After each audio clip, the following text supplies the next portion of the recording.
The weakened girl suddenly coughed up a lump of black mucus. She tried to ask her teacher.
Hey!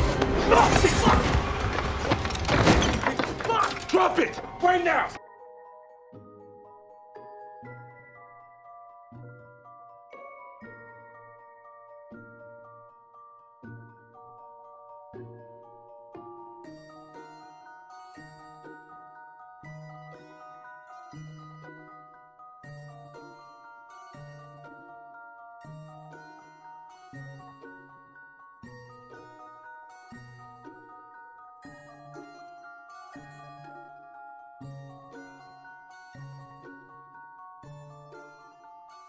The thing is that I've been finding some serious fucking crazy.